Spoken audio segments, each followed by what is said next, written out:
Actualité TVCO, édition du 27 novembre.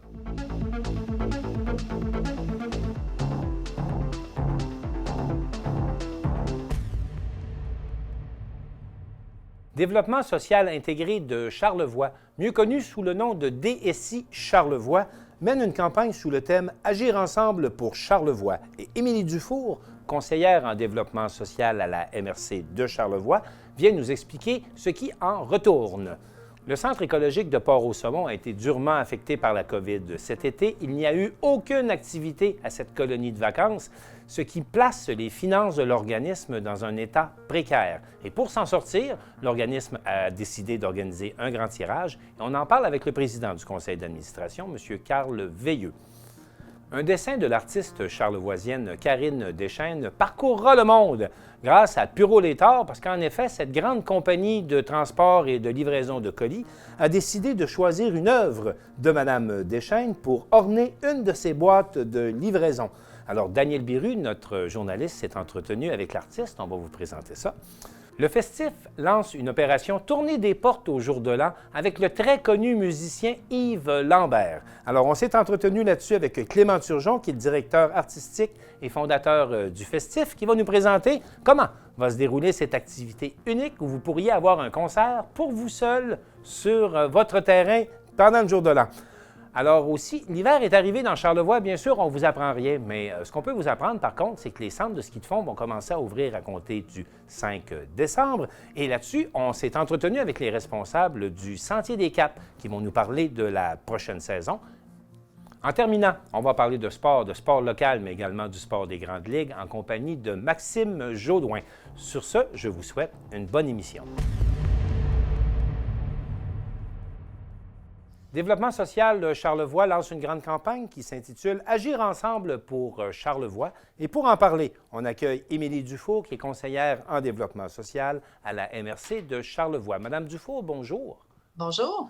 Madame Dufour, le DSI Charlevoix vient de terminer une première phase de 3 ans et entreprend une deuxième phase de son développement. Alors, pourriez-vous me dire comment s'inscrit cette campagne dans vos activités à DSI Charlevoix?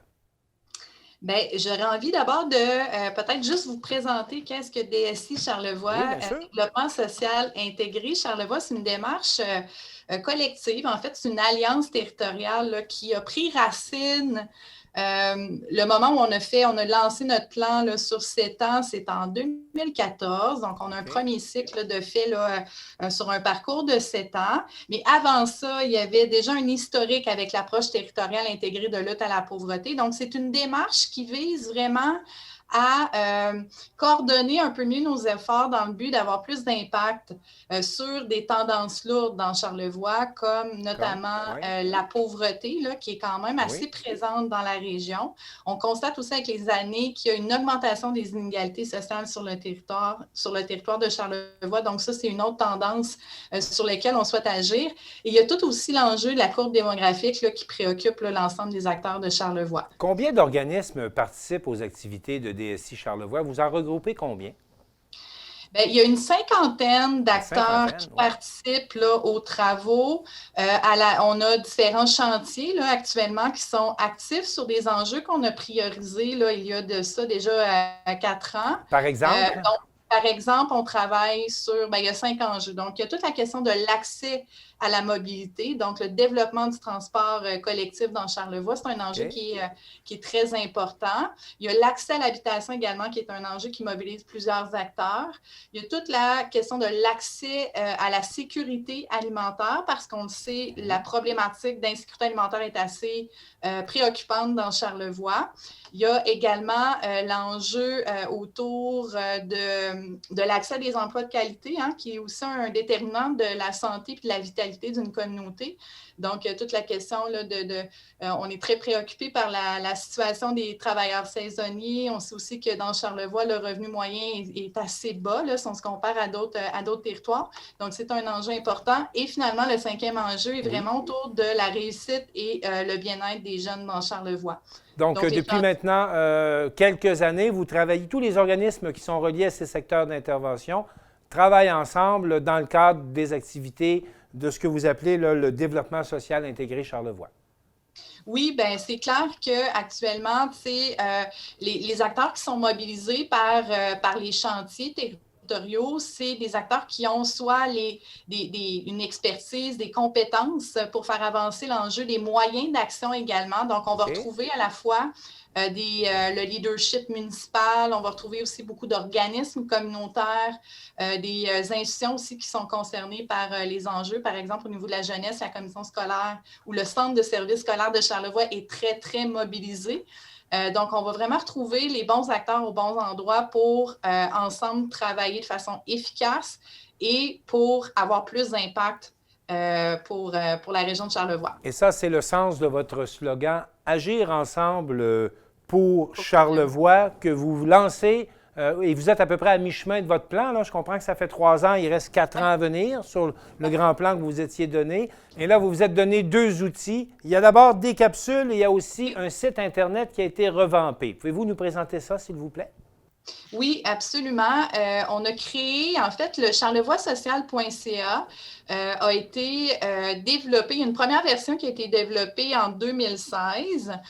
Donc, le but de cet outil-là, c'est vraiment de regrouper l'ensemble des ressources qui s'adressent à la communauté dans Charlevoix.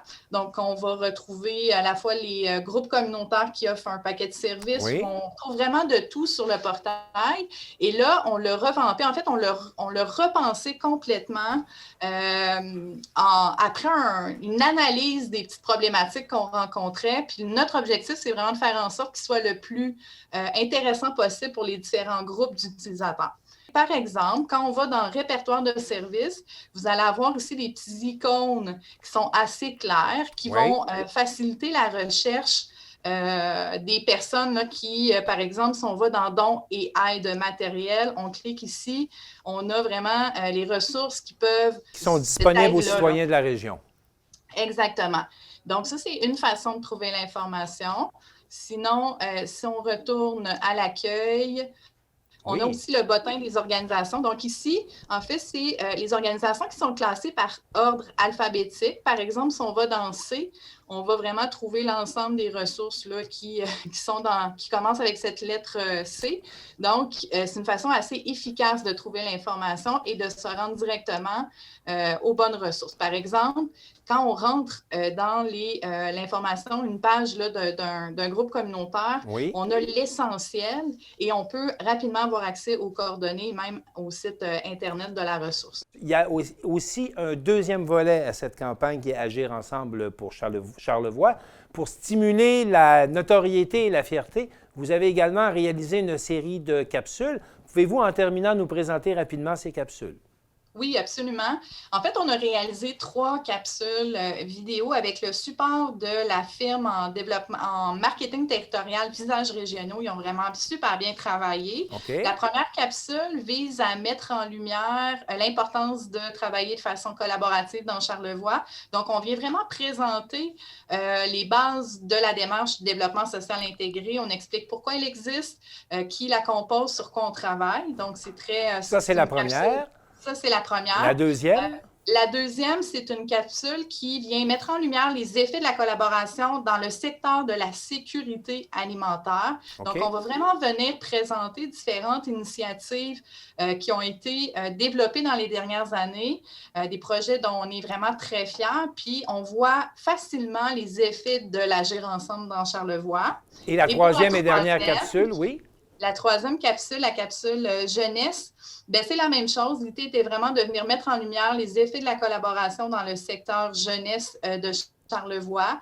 On présente entre autres le projet Pas à Pas, là, qui est un projet qui facilite la transition des tout petits vers le milieu primaire. Puis on présente également le projet École Communauté, là, qui est un projet vraiment collaboratif qui a une portée extraordinaire. Donc, c'est vraiment là, de venir renchérir puis présenter les effets très, très concrets du travail collaboratif dans Charlevoix. Bien, Émilie Dufour, on vous remercie pour ces explications et on vous souhaite une bonne continuation avec l'ensemble des groupes qui nous viennent en aide sur différents aspects du Charlevoix social. Alors, merci encore une fois. Ça me fait plaisir. Merci à vous. Merci. Alors, c'était Émilie Dufour, conseillère en développement social à la MRC de Charlevoix. Le Centre écologique de Port-au-Saumon a subi sévèrement les impacts de la COVID, puisque comme la majorité, la totalité des camps de vacances cet été, il n'a pas été possible pour eux de faire leurs activités. Alors, à tel point qu'après 50 ans, on se retrouve avec une situation financière qui est très difficile du côté du centre écologique, mais on se relève les manches et on propose quelque chose pour aider à s'en sortir. Et j'en parle avec Carl Veilleux, le président du conseil d'administration du centre écologique de Port-au-Saumon. Monsieur Veilleux, bonjour. Bonjour, M. Ouellet. Bienvenue sur les ondes de TVCO. Dites-moi d'abord, ce fut assez brutal, les impacts qu'a causé la COVID pour les camps de vacances, bien sûr, mais en particulier pour le centre écologique de Port-au-Saumon. Oui, vous avez tout à fait raison. En fait, c'est quelque chose qui est unique, qui n'avait jamais été vécu auparavant. C'est une saison avec aucune activité. Donc, le centre écologique de Port-au-Saumon, c'est un camp de vacances. On a aussi d'autres activités, mais ça tourne beaucoup autour de l'accueil de groupes scolaires, de jeunes pendant l'été. Donc, toutes ces activités-là ont dû être cessées pendant toute l'année 2020 parce que nous, on commence nos opérations quelque part au mois d'avril, puis ça va jusqu'au mois de septembre environ. Dites-moi, on parle de quoi? On parle de 100 % de perte de revenus pour le centre cet été? Je vous dirais qu'au niveau des revenus, là, on a perdu à peu près 80 % de nos revenus. On a été capable d'aller chercher des petites activités grand public, mais pour nous, c'est assez marginal là, pendant l'été.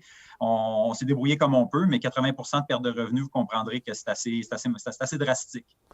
Dites-moi, votre situation n'est pas unique. On va parler de ce que vous faites, bien sûr, pour vous permettre là, de faire face à cette difficulté, mais j'aimerais quand même voir, la situation est dramatique pour l'ensemble des camps de vacances au Québec, puis il n'y a pas de programme, puis il n'y a rien qui a été annoncé comme soutien spécifique pour vous. Oui, on est toujours en attente, là. Évidemment, c'est sûr qu'on aimerait un programme spécifique aux besoins des camps de vacances. La réalité des camps de vacances au Québec, c'est que 80 % des camps de vacances sont des organismes à but non lucratif. Oui. Puis si on regarde un petit peu dans notre histoire, là, en général, c'est beaucoup des œuvres qui étaient des congrégations religieuses qui, à l'époque, s'occupaient des camps de vacances. Oui. Et petit à petit, au fil des ans, ça a été transféré vers des corporations à but non lucratif. Donc, c'est le cas chez nous. C'est le père Genet là, qui a fondé le centre écologique il y a 50 ans, puis quelque part dans les années 90, ça a été transféré dans un organisme à but non lucratif. On est indépendant, on est autonome, mais notre situation financière, c'est toujours un petit peu... je dirais que dans une bonne année, on arrive, on boucle les budgets, mais quand il arrive des gros incidents comme ceux-là, là, on est très précarisé. Et c'est ce qui explique là, votre volonté là, de lancer une campagne de financement pour vous permettre là, de passer à travers cet obstacle-là, en espérant bien sûr que l'été 2021 là, soit plus clément puis vous permette de reprendre vos activités. Alors, de quoi s'agit-il exactement comme campagne de financement? Bien, écoutez, on a mobilisé notre réseau. On a beaucoup de partenaires. Ça fait quand même 50 ans d'histoire, donc on a des gens qui nous sont proches puis qui croient en ce qu'on fait. Puis, on a un manque à gagner de 20 000 $ là, pour boucler notre budget. Donc, on a décidé d'aller vers une forme d'un tirage. Donc, ce qu'on a fait, c'est qu'on a sollicité nos partenaires, puis on a mis ensemble divers lots. On a 7 lots qui ont été composés à partir des dons et des collaborations qu'on a pu avoir avec nos partenaires. Oui. Puis, en ce moment, on est dans un processus de vente de billets. Donc, on a 800 billets à vendre pour notre tirage. Ce sont des billets à quel coût chaque billet? Donc, c'est un coût modique de 25 $ du billet. 25 $ du billet, OK. Oui. 800 absolument. Billets. Et on se procure ça à quel endroit, les billets? Directement sur le site écologique, sur le site web du centre écologique, vous allez trouver un petit bouton tirage. Vous cliquez dessus. Okay. Sur Facebook, sur Instagram, on est là. Donc, vous allez facilement avoir accès à notre page. Vous allez voir tous les détails du concours pour la vente des billets. Donc, ça peut s'acheter en ligne très facilement. Et là, vous avez 800 billets à vendre au coût de 25 $ chacun. Mais voilà. Là, vous avez excité ma curiosité. Qu'est-ce qu'on peut gagner? C'est quoi les forfaits? Vous me dites que vous avez fait 7 forfaits. Pouvez-vous nous en présenter quelques-uns? Ça ressemble à quoi? Avec grand plaisir. Mais en fait, un de nos partenaires, c'est Espace pour la vie. Donc, c'est eux qui gèrent l'insectarium, le biodôme et ces espaces-là à Montréal. Oui. Donc, eux nous offrent un forfait qu'on a appelé le forfait Espace pour la vie. Ce sont des visites, 4 visites VIP. Donc, à l'insectarium, au biodôme, au jardin botanique et au planétarium. Ce qui est intéressant avec ces forfaits-là, c'est que les visites, ce n'est pas des visites grand public, c'est vraiment une visite de l'arrière-scène. Donc, moi, j'ai eu la chance de faire un petit bout là, du biodôme avec ma fille un peu plus tôt cette année. À l'arrière-scène? Oui, oui. Donc, aller voir les animaux, comment que les vétérinaires en arrière s'en occupent, comment nourrir les animaux. Il y a quelque chose de vraiment, vraiment intéressant dans ce type de visite-là, puis c'est un forfait familial. Donc, ça, c'est notre premier lot. Oui. Ensuite, on a un lot Charlevoix. Donc, ça, c'est deux nuits prêtes à camper avec la CEPAC qui nous offre d'héberger la famille dans un de leurs forfaits prêts à camper avec tout c'est accompagné d'une visite du GREM. Donc, ce sont les fameuses tentes Eureka. Eureka, les tentes, là, les tentes permanentes. Il y a plusieurs, je pense que dans le prêt à camper, il y a plusieurs formules. Là. Il y a les fameuses yourtes qu'on a vues. Sinon, il y a effectivement. Oui, effectivement. Donc, je pense que ça va être à discuter avec la CEPAC, mais il y a plusieurs options qui s'offrent à vous. Et là, je comprends, M. Veilleux, qu'il y a plusieurs autres lots. On va inviter les gens à aller voir les lots sur votre site. Si je peux me permettre juste un petit truc, oui, si les gens qui nous achèteront, qui vont nous acheter 4 billets ou plus, vont gagner une chance supplémentaire de gagner un prix unique qu'on appelle le panache. Donc, oui, parce que notre campagne de financement s'appelle l'Élan solidaire. Donc, le panache. Le panache de l'Élan solidaire, OK, on comprend. Voilà. On comprend. Donc, c'est un concept. Puis le panache, en fait, c'est un lot unique. On vous invite, vous et 24 de vos compagnons, de votre famille, à pouvoir investir le centre écologique pendant 2 nuitées. Donc, c'est une espèce de forfait camp de vacances pour vous, votre famille. On vous héberge, feu de camp inclus, chansonnier. Donc, une expérience unique avec vos proches de pouvoir vivre une expérience absolument formidable sur le centre écologique. Alors ça sera pour toutes les personnes qui achètent 4 billets. Il y a une chance de gagner le panache, qui est finalement d'avoir le centre écologique à soi et ses amis pour 2 nuits. C'est ce que vous nous offrez. Absolument. Si je n'étais pas membre du conseil d'administration et j'avais des chances de gagner, là, je me serrais fort. En terminant, j'aimerais que vous me dites, quelle a été la réponse de vos partenaires lorsque vous les avez sollicités pour vous venir en aide? Vraiment une très, très belle réponse. Je pense qu'on a appelé ça l'élan solidaire, puis c'est pas pour rien. Nos partenaires nous reconnaissent comme un endroit de qualité, notre mission. Les gens qui sont venus au centre écologique, ils sont très attachés. Donc, très rapidement, nos partenaires se sont mobilisés pour nous aider. Quand on a parlé de tirage puis de faire des lots, les gens ont répondu présent. Puis allez voir nos lots, vraiment, vous allez voir la qualité de la réponse qu'on a eue. Tous les lots là-dedans sont hyper intéressants. On a plus de 6 000 en prix. Alors, on rappelle pour nos auditeurs qu'il suffit de se rendre sur le site Internet du Centre écologique. Est-ce qu'il y a une date limite pour participer au tirage? Est-ce qu'on doit acheter nos billets avant une date limite? Notre tirage est le 30 janvier. Donc, vous avez jusque-là pour faire l'achat des billets. On compte sur vous pour utiliser les mini-rassemblements du temps des fêtes pour en parler entre vous puis venir supporter notre cause. Bien, M. Veilleux, on vous souhaite la meilleure des chances dans cette campagne de financement qui est essentielle cette année en temps de COVID pour vous permettre de poursuivre vos activités. Puis on vous remercie d'avoir été des nôtres. M. Ouellet, c'est un plaisir. Merci à vous. Merci. Alors, c'était Carl Veilleux, le président du conseil d'administration du Centre écologique de Port-au-Saumon. Le géant de la livraison Puro-Létard a choisi une œuvre de l'artiste charlevoisienne Karine Deschênes pour orner une de ses boîtes. Alors, on a une artiste de la région dont l'œuvre va circuler un peu partout à travers le monde et Daniel Biru, notre journaliste, s'est entretenu avec elle. En compagnie de Mme Karine Deschênes. Bonjour, Mme Deschênes. Bonjour. Mme Deschênes, donc vous nous présentez aujourd'hui une initiative à vous qui a été reprise par l'entreprise Puro-Létard. Pouvez-vous nous en expliquer un peu de cette initiative-là? En quoi est-ce qu'elle consiste au juste? Qu'est-ce que vous visez à aller offrir aux clients dans cette initiative-là?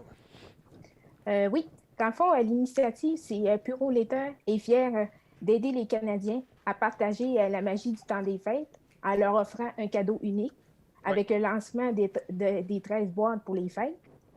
Oui. Puis les 13 boîtes pour les fêtes sont en édition limitée. Mm-hmm. Puis aussi, j'ai été sélectionnée parmi 13 artistes à travers tout le pays. OK, parfait. Et on avait comme le but, c'était de pouvoir démontrer notre interprétation de la saison hivernale, les vacances, les activités, puis comment les Canadiens pouvaient rester en contact durant le temps des fêtes. OK. Et en gros, j'ai vu ça, en fait. Donc, il y a un artiste par province ou territoire au Canada. Oui. Et là, vous êtes originaire de Charlevoix, de la Malbaie. Est-ce que votre rôle, ça va être vraiment de desservir les gens de Charlevoix ou de tout le Québec? Dans le fond, moi, je représentais l'ensemble du Québec. Donc, du Québec. OK, parfait. Et donc, est-ce que Avec Purolator, est-ce que vous avez déjà travaillé avec eux? Est-ce que vous avez déjà d'autres projets avec eux ou est-ce que c'est la première fois que vous travaillez avec eux? C'était la première fois que je travaillais avec Purolator. Ouais. Puis aussi la première fois que je travaillais avec une entreprise de messagerie, puis pour la conception d'une boîte aussi. OK. Et est-ce que le projet dans lequel vous participez, est-ce que vous l'avez déjà commencé ou ça va se commencer dans les prochaines semaines? Dans le fond, le projet pour la boîte, les boîtes vont être disponibles à partir de la semaine prochaine dans les succursales de Purolator et les succursales de Michaels. Et les Canadiens vont pouvoir livrer leurs colis avec les boîtes. OK, super. Justement, en parlant des artistes des autres provinces, est-ce que vous avez eu l'occasion de discuter avec eux? Est-ce que vous savez un peu c'est quoi les ressemblances, les différences entre le Québec et le reste du Canada? Comment est-ce que... J'ai pas pu discuter avec les autres artistes, mais par contre, j'ai suivi toute leur conception de leur boîte aussi tout au long du programme. Puis aussi, j'ai pu, ce qui m'a permis de voyager, c'est découvrir aussi l'ensemble de leur province. Puis aussi, parce qu'il y a des provinces qu'on connaît, qu'on ne pense pas nécessairement, comme les provinces du Nord, telles que le Yukon, le Nunavut. C'était le fun de pouvoir les découvrir, puis les visions des artistes aussi. Puis aussi, en allant voir leurs médias sociaux, j'ai pu les découvrir aussi.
J'espère que le but aussi, dans un sens, c'est peut-être de faire découvrir la province du Québec à ces artistes-là et leur faire aussi découvrir la beauté des arts du Québec.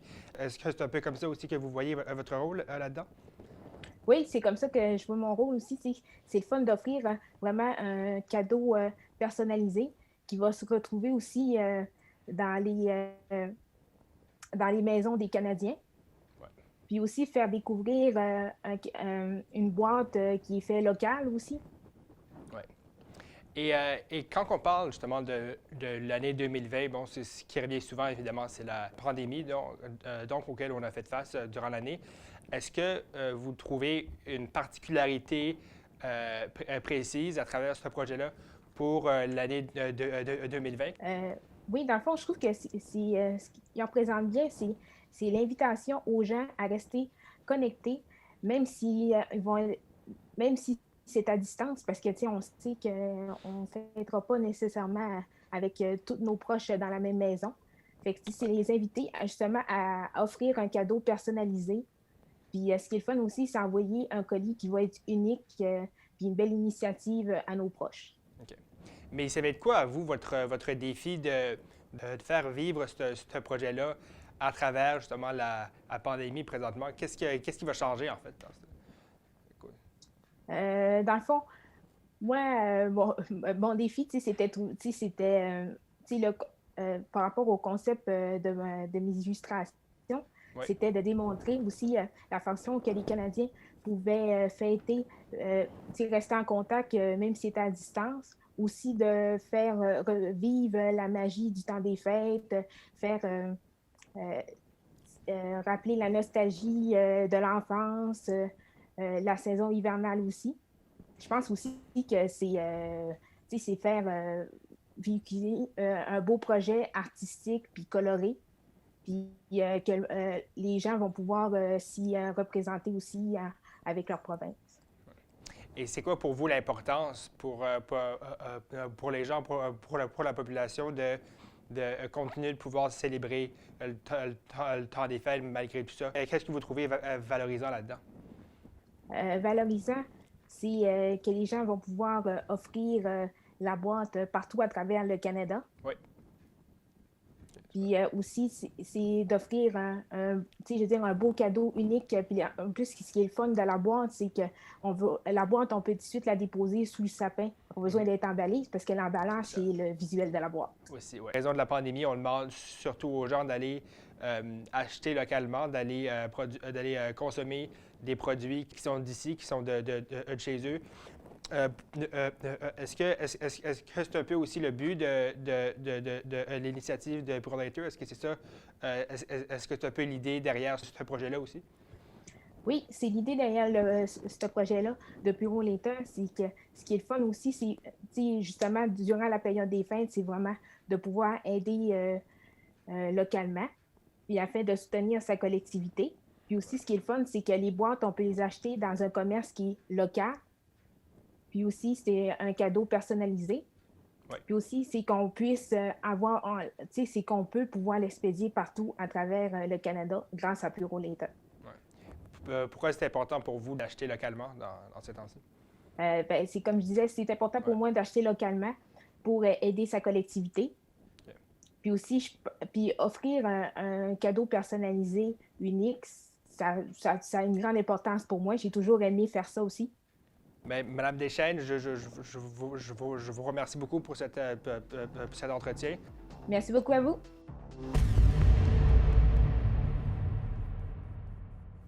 Le festif nous revient pour ce temps des fêtes avec une tournée des portes dans le temps du jour de l'an. Et pour en parler, on accueille Clément Turgeon, le directeur artistique et fondateur du festif. Clément Turgeon, bonjour. Bonjour, Martin. Bonjour. Clément, vous nous proposez une activité qui s'inspire de ce que vous avez fait au printemps, mais que vous allez appliquer cette fois-ci au jour de l'an, c'est la tournée des portes. Pouvez-vous nous présenter ça? Oui, exactement. Bien, pour ceux qui ne savent pas, la tournée des portes, on a créé ça au moment où on n'avait pas de possibilité de se rassembler. Les rassemblements étaient interdits. Donc, on voulait trouver des manières d'aller quand même vers les gens, d'offrir de la musique aux gens.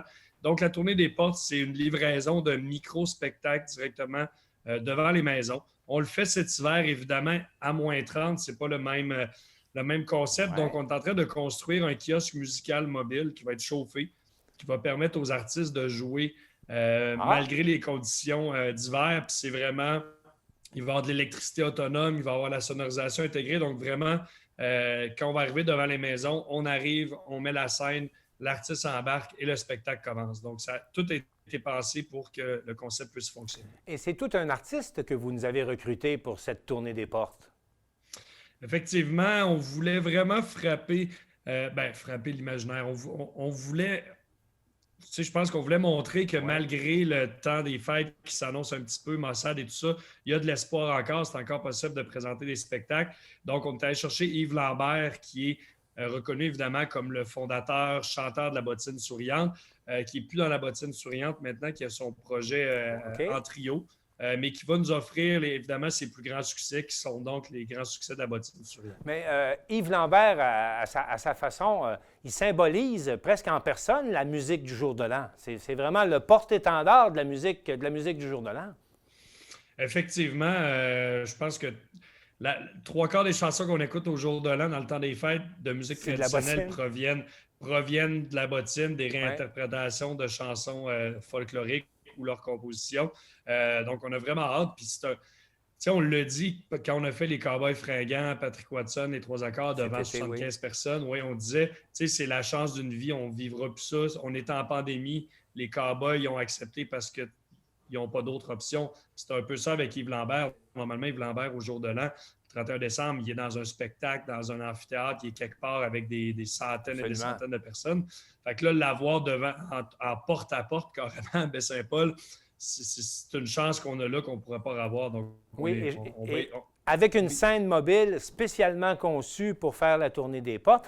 On s'inscrit comment et ça va se dérouler comment? Pouvez-vous nous donner les détails? Là, parce que sans doute qu'on va être nombreux à vouloir participer et accueillir Yves Lambert dans notre cours pendant le jour de l'an. Alors, comment on fait pour participer, Clément Turgeon? Effectivement, on va publier un formulaire le 10 décembre. Donc, le 10 décembre, il y a un formulaire en ligne sur Facebook. C'est gratuit. Les gens indiquent l'adresse de leur maison, numéro de téléphone, courriel. Nous, on va faire un tirage. On va tirer au hasard 18 maisons. Donc, ça va être les 30-31 décembre. Et les 18 maisons vont être contactées. On va faire un itinéraire. Et d'ailleurs, Martin, tu connais un peu le concept. On t'a déjà visité à Petite-Rivière-Saint-François. Donc, avec beaucoup de plaisir. Oui. Oui. J'avais gagné le tirage à ce moment-là.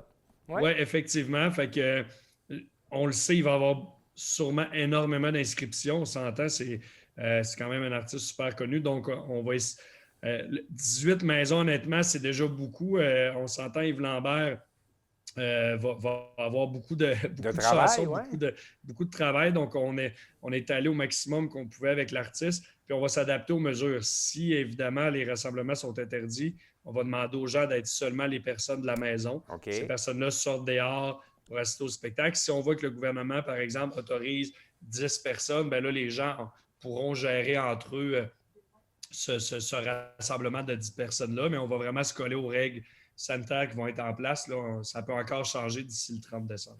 Alors, on est quand même bien curieux de voir comment vous allez mettre l'esprit du festif dans votre scène ambulante pour vos concerts du jour de l'an. Bien, écoute, on va inviter les gens, bien sûr, à participer nombreux, puis je pense qu'ils vont être nombreux, parce que c'est toute une expérience quand même que vous proposez d'avoir Yves Lambert sur son terrain pendant le jour de l'an.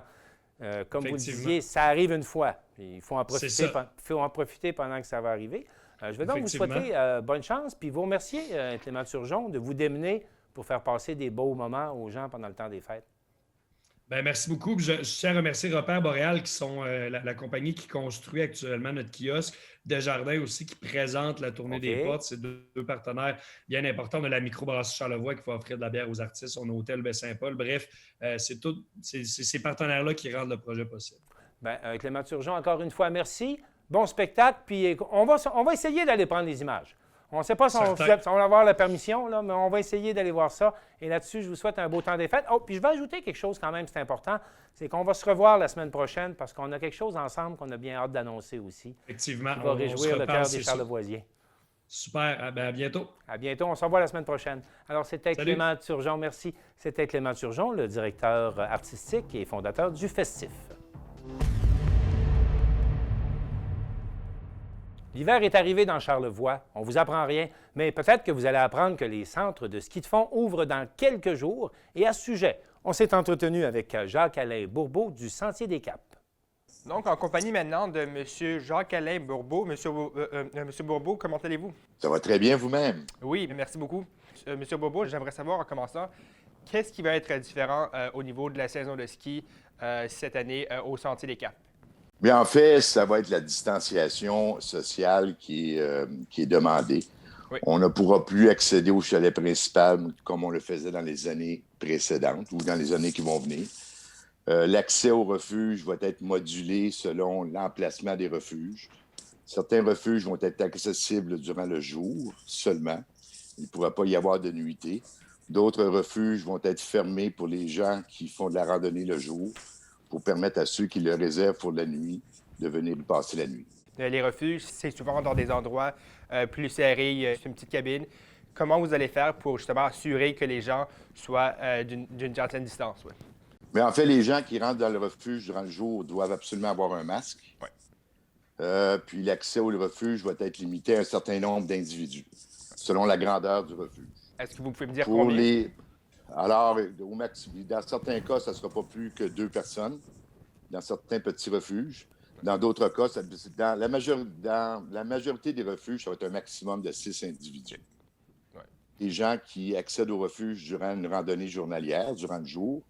Et pour ceux qui, dans le cas des refuges qui vont être réservés exclusivement pour les nuitées, mais les refuges sont réservés à une seule cellule familiale, c'est-à-dire aux gens qui demeurent à la même adresse. Au niveau des sentiers de ski, il va tout de même y avoir, j'imagine, certaines procédures différentes avec les guides, avec les clients. Comment vous envisagez ça au juste durant la saison? Ouais? Bien, en fait, on compte beaucoup aussi sur les sentiers, que ce soit les sentiers de raquettes ou les pistes de ski de fond. Évidemment, on compte beaucoup sur la bonne collaboration des randonneurs ou des fondeurs, à savoir s'ils ont à se croiser. Il y a quand même on espère qu'ils vont respecter la distanciation sociale. Il y a certains, pour les pistes de ski de fond, l'avantage, c'est que plusieurs de nos pistes de ski de fond sont unidirectionnelles, one-way, excusez l'anglicisme. Ouais. Alors, les gens ne pourront pas se croiser, mais par contre, on leur demande de conserver une distance de 2 mètres entre eux. Alors, là, on compte sur la bonne volonté des gens. Et je vous dirais que dans le domaine du plein air, on a une clientèle qui est assez... elle est conscientisée par la chose et elle fait naturellement attention. Les cafétérias ou les différentes boutiques qui vont vendre de la nourriture, est-ce qu'il va y avoir des modifications qui vont être apportées à ce niveau-là? Bien, en fait, il y a plusieurs modifications qui sont apportées. En fait, actuellement, si on ouvrait aujourd'hui, d'ailleurs, notre saison dans le secteur du Massif va débuter le samedi 5 décembre prochain.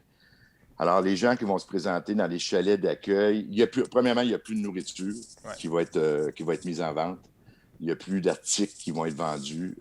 Les gens vont se présenter dans le chalet soit pour acquitter leur droit d'accès, prendre de l'information sur les sentiers ou les pistes de ski de fond. Ils vont pouvoir entrer dans le chalet pour aller à la salle de bain. Okay. Ou encore pour se réchauffer dans les cas où le client ou le visiteur a vraiment besoin de chaleur, mais il ne pourra pas s'attarder dans le chalet. Ce qui est complètement à l'opposé de ce qu'on vivait dans le passé, à savoir que notre chalet d'accueil est un lieu de rencontre. Les gens y passaient plusieurs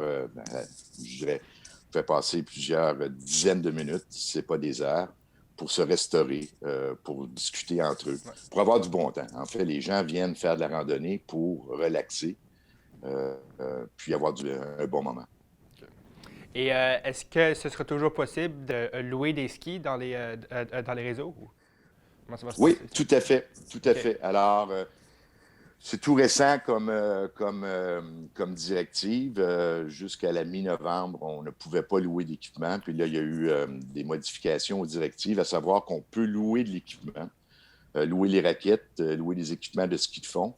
Mais évidemment, entre 2 locations, il y a tout un protocole de désinfection des équipements qui est mis en place. Okay. Mais l'équipement, on va pouvoir louer de l'équipement, oui. Je pense que dans les situations qu'on vit actuellement, c'est important que les gens puissent aller jouer dehors. Ouais. Faut profiter des installations qu'on possède dans Charlevoix, dont les installations du Sentier des Caps de Charlevoix. Alors, j'invite l'ensemble de la population à venir nous visiter. À cet effet, je voudrais peut-être préciser qu'on a un programme qu'on a mis en place l'année dernière pour inciter les jeunes de 12 ans et moins à faire du ski de fond. Alors, je m'explique. Un jeune arrive de 12 ans et moins, se présente chez nous. Il va accéder gratuitement au réseau et on va lui prêter tout le stock, tout l'équipement de ski de fond pour qu'il puisse aller pratiquer l'activité. Okay, et ça, tout à fait gratuitement. la forêt habitée du Massif. Le secteur du Massif est un endroit extraordinaire. On y retrouve des refuges comme le refuge Ligorie, le refuge Labâtie, le refuge du lac Gauthier. Ce sont des endroits qui sont vraiment de toute beauté. 2 de ces endroits-là donnent des vues magnifiques sur le fleuve, à savoir le refuge Ligorie et le refuge Labâtie. Ce sont des lieux de destination privilégiés pour les gens qui font de la raquette ou encore qui font du ski de fond. Moi, j'inviterais les gens qui n'ont jamais eu la chance de voir ces secteurs-là à venir nous visiter, à profiter de l'extérieur, profiter de la nature. Et on est là pour leur répondre à leurs questions s'ils ont des besoins. Puis si pour une raison ou une autre, ils ne sont peu familiers avec la raquette ou le ski de fond, on est là pour les aider, pour leur donner les explications de base pour qu'ils puissent avoir une bonne randonnée. Monsieur Bourbeau, en vous souhaitant beaucoup de neige au cours des prochains mois, merci beaucoup d'avoir été là avec moi aujourd'hui. Bien, c'est la moindre des choses. Merci pour l'invitation et bonne saison hivernale à vous. Merci beaucoup.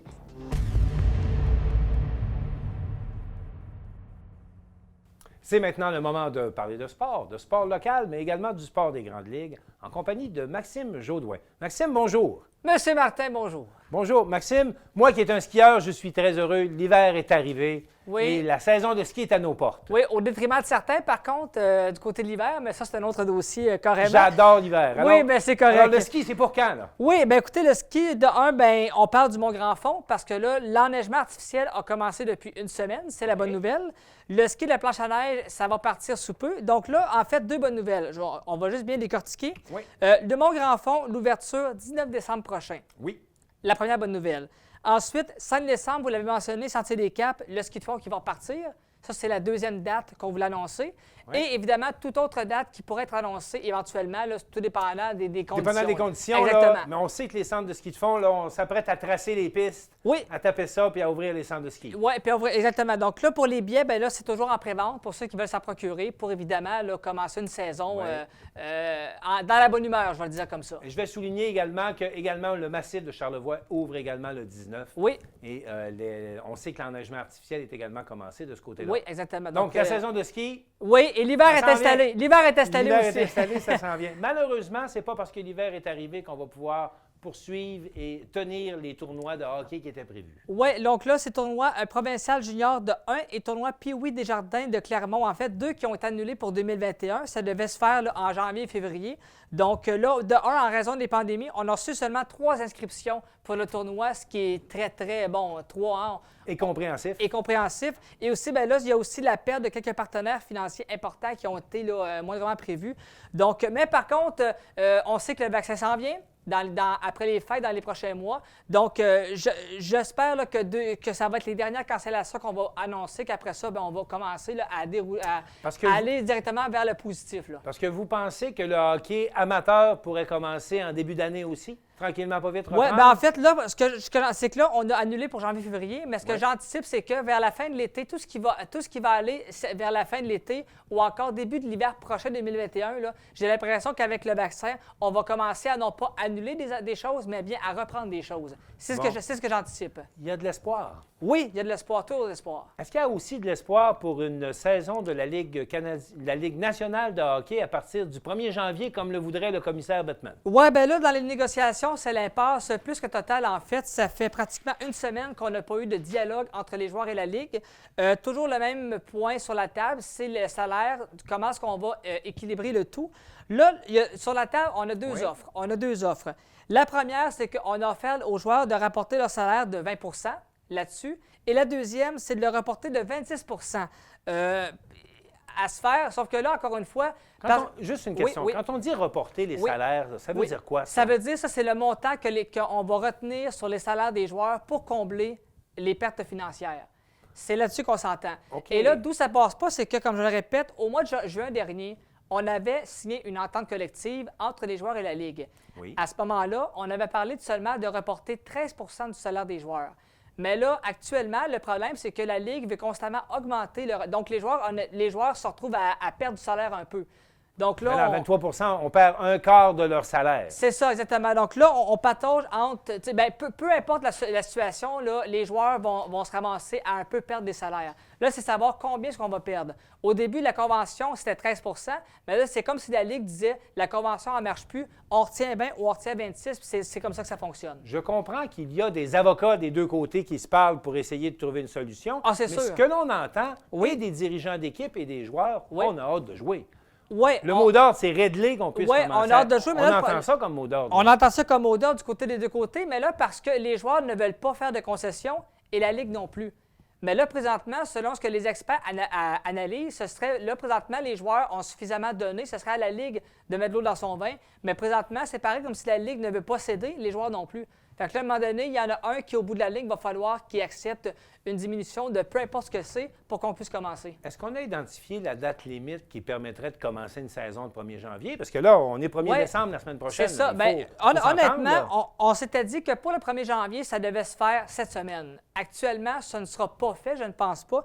Donc là, pour le 1er janvier, il commence à se faire tard. Là, ça va peut-être être février ou mois de mars parce que c'est beau signer, mais après ça, il faut que les camps commencent, il faut que les joueurs s'entraînent, il faut qu'on Faut que les mesures soient mises en place. Mises en place. Donc là, 1er janvier, on l'a encore sur la cible. Ce n'est pas écarté totalement, mais il commence vraiment à se faire tard. Même ça va prendre pratiquement une signature peut-être en fin de semaine minuit là, pour l'avoir. là. En terminant sur cette question, on Oui. est en train également de remanier toutes les divisions. Ça va ressembler à quoi? Oui, bien en fait, c'est côté canadien. Division Ligue canadienne, donc toutes les équipes dites canadiennes vont se ramasser ensemble dans une même division. OK. Là, on parlait peut-être d'avoir en plus le Centre Bell comme étant un amphithéâtre potable pour les amener. Là, ça, là, peut-être c'est la... Une espèce de bulle? là? Oui, une espèce de bulle. Donc là, on Toronto, Edmonton, Winnipeg, Calgary, bref, toutes les équipes canadiennes qui vont se rassembler ensemble dans un amphithéâtre comme tel, voir comment ça va aller. Là, bon, si jamais parce que là, il y a beaucoup de vaccins qui rentrent en ligne de compte là, qui s'en Ouais. vient. Donc là, d'ici la fin de la saison, est-ce qu'on va commencer là, à revenir à la formule dite normale? Est-ce qu'on va passer toute l'année avec cette division-là? Je ne sais pas. Les frontières sont encore barrées. Oui, là, les frontières, on parlait peut-être là, des ouvrir une fois que les cas vont être stabilisés, peut-être après les fêtes d'ici février ou mars. Donc, moi, j'ai hâte de voir d'ici la fin de la saison comment est-ce qu'on va gérer la continuité. Est-ce qu'on reste comme ça tout le long ou bien là, si on va retrouver un retour à la normale progressivement? Ça va être à voir. Alors, il y a beaucoup de développement à venir dans les Oui. prochaines semaines. Absolument. En terminant, là, Oui. pendant qu'on constate que la Ligue nationale de football poursuit ses activités, est Oui. populaire et doit certainement avoir des codes d'écoute très, très élevés, Oui. il ne se passe rien dans la Ligue canadienne de football? Ben, en fait, on savait que la saison était annulée, mais Ouais. est-ce qu'il y a d'autres nouvelles? Bien, en fait, il ne se passe rien. On est toujours incertain face à la prochaine saison qui devrait commencer. Par contre, Danny Machocha, lui, entraîneur-chef des Alouettes, demeure confiant que les équipes vont jouer. Et là, qu'est-ce qu'on fait? C'est qu'on prépare un plan d'attaque. Parce que, comme je le mentionnais partout, la nouvelle du vaccin, que ça s'en vient, ça, vraiment, ça a ouvert des portes sur toutes les situations. Donc, on prend pour acquis la bonne nouvelle qu'on va commencer petit à peu à retrouver la normalité.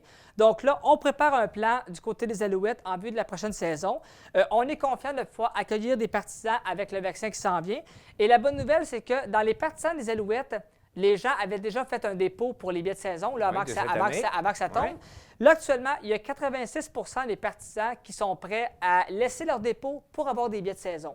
Donc, ça, c'est la bonne nouvelle. Donc, alors, présentement, là, l'intérêt du football, les Canadiens, du moins à Montréal, n'est pas parti, c'est encore là. Et je pense que pour toutes les équipes, présentement, il y a encore un intérêt à revoir des gens et à retrouver un semblant de sociabilité précoce. Bien, Monsieur Jaudoin, merci beaucoup parce que C'est un ça nous plaisir. donne un peu d'espoir. Hein? Oui. Vous nous donnez là, un peu de lumière au bout du tunnel. Oui, en fait, c'est le qu'on a vaccin, l'impression que les qui choses donne vont- l'espoir. Est-ce que les choses reviendront à la normale? On ne sait pas, mais est-ce que les choses vont revenir? Bien, à vous entendre, on sait que ça va arriver dans les prochaines semaines. Merci beaucoup. Ça me fait plaisir. Au plaisir. Alors, c'est tout pour aujourd'hui. On espère que ça vous a plu et on vous dit à la prochaine.